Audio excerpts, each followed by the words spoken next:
Hey everybody, welcome back to the light side. We're doing a live stream today. This is random reactions. I just thought I'd get on here real quick and do a little bit of reactions for you guys live. And so we're doing this in a live chat.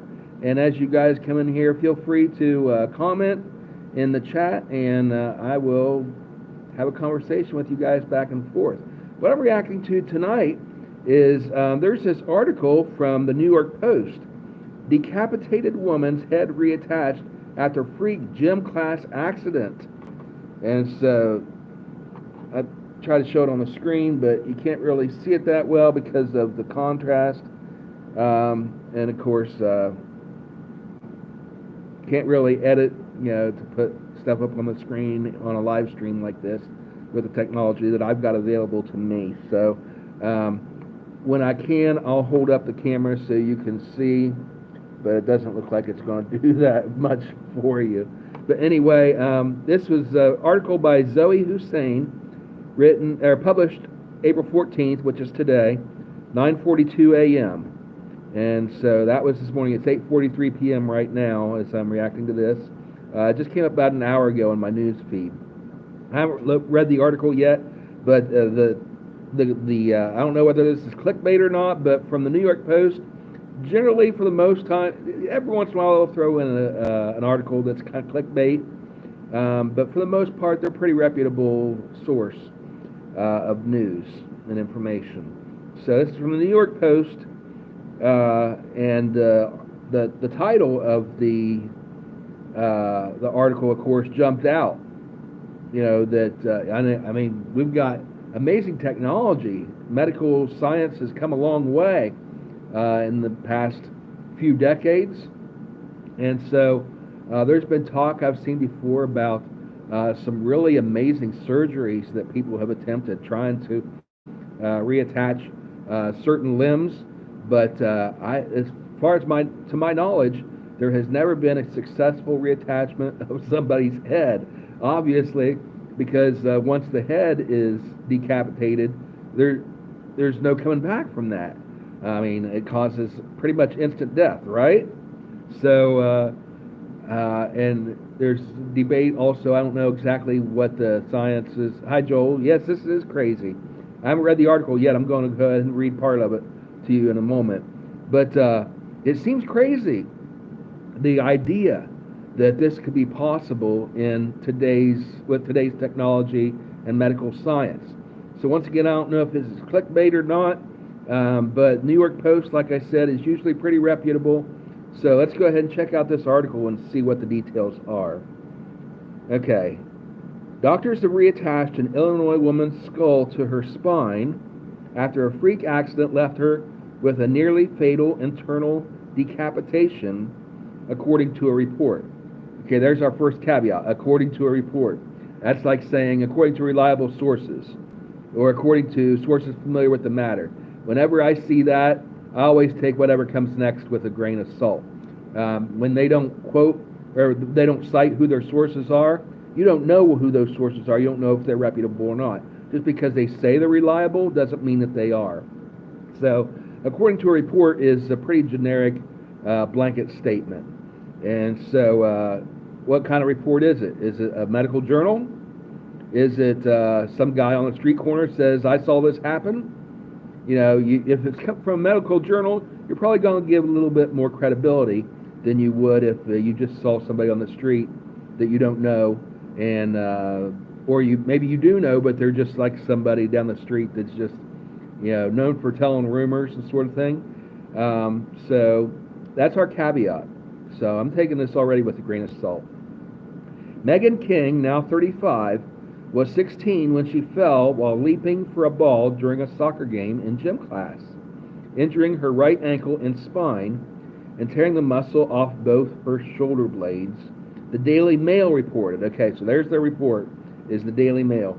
I'll hold up this picture. This is Megan King. I don't know if you there. Yeah, I guess you can't see it. Okay, there you go. That's the picture it shows of her, and there the contrast is messing up on us. Anyway, it says in the caption, a fall during gym class left Megan King with an injury that progressed to an internal decapitation internal decapitation. Okay. After she was diagnosed with a genetic connective tissue disorder known as hypermobile Ehlers-Danlos syndrome. Okay, so she's had internal decapitation. It wasn't a complete. This is like on the inside there was something that was dislocated, decapitated, and so that makes it a little bit more understandable. After 22 surgeries, her condition got progressively worse, leading doctors to diagnose her with HEDS, which is this hypermobile Ehlers-Danlos syndrome, a genetic connective tissue disorder that disrupts the body's production of collagen, leading to joint instability. Okay, so this is obviously after 22 surgeries, so it's after the accident, and they determined that she had a genetic disorder. So the disorder isn't necessarily from the accident, but it's genetic. And if it's something's genetic, then it's, in your genes. It's something that you've had since birth or from the womb. And so apparently she's had this disorder that disrupted the body's production of collagen, leading to joint instability. And so when she had this accident, this may have definitely contributed to it. Go ahead and comment as you guys are watching too in the chat, and if you have any questions or comments or insights into this, we'll get those into this as well. A year after her diagnosis, her neck became dislocated, forcing her to wear a restrictive halo brace. And we've all seen those, the braces that you wear around your neck, sort of thing, with screws placed directly into her skull to keep her from moving. During the removal of the brace, her skull detached from her spine, my goodness, causing her to suffer a nearly deadly internal decapitation known as atlanto-occipital, there, I got it. An atlanto-occipital, let me try this again. Atlanto-occipital dislocation. Third time's the charm. I think it's three. I got it. Okay, so she had this internal decapitation and her skull was detached from her spine. Can you imagine such a situation and surviving it to talk about it later? I've heard this story before. I don't know if it's an urban legend or not, but I've heard this story about this paratrooper that was, this is like a decades old story. So it's, he might have been in I think it was World War I or World War II. He was a paratrooper, jumped out of a plane and landed badly. And, afterwards he just felt sore for a while and then went about his life. And then years and years, decades later, he went to a doctor and had a checkup, and the doctor asked him, by the way, when did you break your neck? And he's like, what are you talking about? He said, it's an old wound, but you've got the scars here. Your neck's been broken. When did you break your neck? And got to thinking and figured out that's what it was. All these years, he had a broken neck, internal dislocation, like it's talking about here, that he was able to, being a soldier, these guys are tough. And so he shrugged it off, the pain, and learned to live with it apparently, for decades. And now he's a senior citizen getting a checkup, and the doctor notices that he's got the scar tissue internally from where his neck was broken and never really healed correctly. And this is why he's having this pain, is because he never got it treated and it didn't heal correctly. And the doctor said, when did you break your neck? And they figured out that when he jumped from that plane and landed badly, it literally broke his neck internally. So this is not an unheard of thing. But of course, when I read that headline, decapitated, I thought of like, one of these things where you have the terrorist sort of thing. And, once you've got the external decapitation, it's over. So obviously, our medical science isn't advanced to the part where you can bring somebody back from brain death, because brain death would basically occur pretty quickly after, detachment of the head from the rest of the body. You get the blood flow. I'm no medical, I don't have a lot of medical background as far as my education, except for just a little bit I got in college. And, working in the medical field, you pick up certain things, like I did over the past couple decades. But Yeah, medical science hasn't advanced to the part to where you can be literally externally decapitated and then be able to come back from that. So it wasn't exactly clickbait, but it was a little bit misleading because obviously you read that headline and you're going to think, external decapitation. But she said, I flew my chair back. Wait, I skipped ahead too far. During the removal of the brace, her skull detached from her spine, causing her to suffer that decapitation. Okay, the dislocation. She says, I flew my chair back to keep gravity from decapitating me. My neurosurgeon had to hold my skull in place with his hands. I couldn't stand. My right side was shaking uncontrollably. She was then rushed to emergency surgery where they fused her skull to her spine. So basically this happened, in a matter of minutes that they were doing this procedure. And, she had the dislocation right there. And it was during a surgery, so they were able to get, immediately address the situation. And she was alert during this. That's amazing. And can you imagine, having to hold your skull in place with your hands? And she said she flew back in her chair to keep gravity from decapitating her.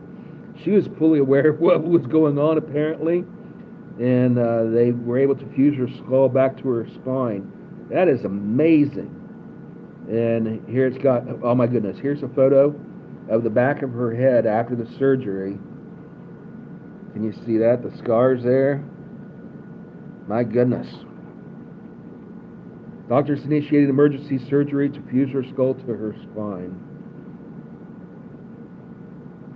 She managed to survive the harrowing decapitation, which carries a 90% fatality rate, due to the likelihood that nerve signals will become damaged between the brain and body, leading to paralysis around vital organs like the lung and the heart. I'm not going to read the entire article, but 90% fatality rate, you would think it'd be even higher than that. Something like that, an internal decapitation. But apparently, those 10%, I guess if it happens in a situation where you're already receiving medical care, you're in the middle of a procedure, they could address it quicker, and your survival rate is your chances are a lot higher. But I would think 90% would be a high number for an injury of that sort. But anyway, live to tell the story. That is amazing. And again, this is New York Post. I'm going to put a link in the description where you can go and click on this. You're not going to be able to see it now because we're live.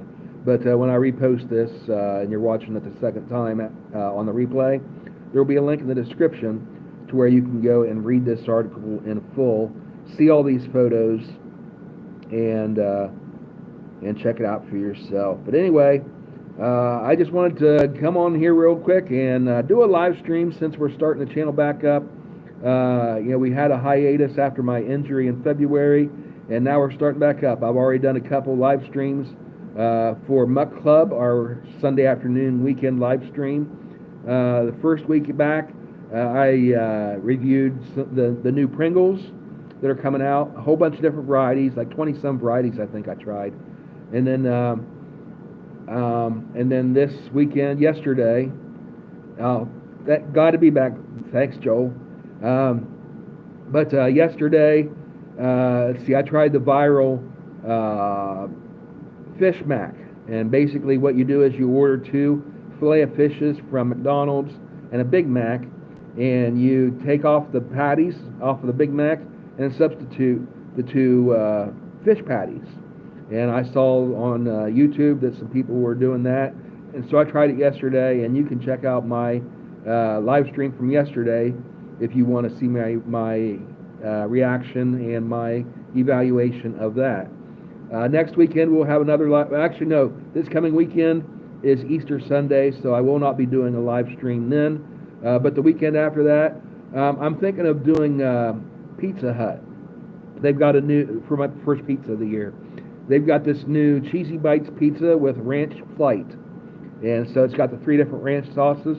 I'm seriously considering not this weekend for Easter Sunday, but the following week, getting one of those and trying that out for you guys. And that's for a limited time. They're having those until I think the middle of May, and so we got a little over a month, maybe about 2 months. No, it's the middle of April. About a month we've got left that they're offering that. So we'll try that the week after Easter. And I am working on editing some light side music reactions videos where I react to your favorite songs and artists. So if you have any requests for songs that you want me to react to, go ahead and put those in the comments as well. And we'll get to as many of those as we can. So anyway, thank you guys for watching. I hope you enjoyed the stream tonight.